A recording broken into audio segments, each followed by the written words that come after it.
Why does entropy increase in an isolated system? Have you ever wondered why things seem to get messier over time? This idea is closely related to a concept called entropy. Today, we will discuss why entropy increases in an isolated system. First, let's clarify what an isolated system is. An isolated system is one that does not exchange energy or matter with its surroundings. In such systems, any spontaneous changes lead to an increase in entropy. This is explained by the second law of thermodynamics. When a system is isolated, it cannot lose energy or matter to the outside. This means that any changes occurring inside the system will naturally move it toward a more disordered state. Why does this happen? It is because there are many more ways for a system to be disordered than ordered. Therefore, the system tends to evolve toward higher entropy states. As the system progresses, it aims for thermodynamic equilibrium. At this point, entropy is maximized, and no further spontaneous changes can occur. In simpler terms, the system reaches a state where everything is as mixed up as it can be. Now, let's get a bit more specific.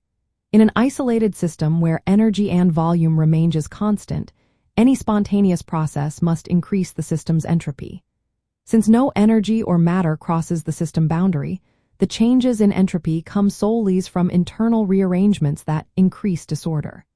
This can be expressed as a positive change in entropy for spontaneous processes in such systems. Entropy can also be thought of as a state function related to how energy is distributed among the system's microscopic states. Over time, the system explores more microstates that are consistent with its total energy, which leads to an increase in entropy. This principle explains why certain processes happen naturally. For example, when gases mix or heat spreads evenly, these processes move toward greater entropy. It also helps us understand why perpetual motion machines of the second kind cannot exist. Such machines would requiring entropy to decrease in an isolated system, which is impossible.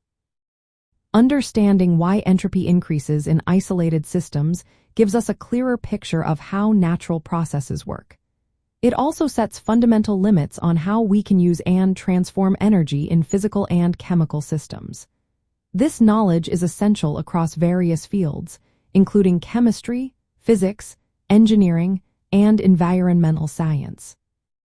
So, the next time you notice a mess or a natural process unfolding, remember that it is all part of the journey toward greater disorder and higher entropy in our universe.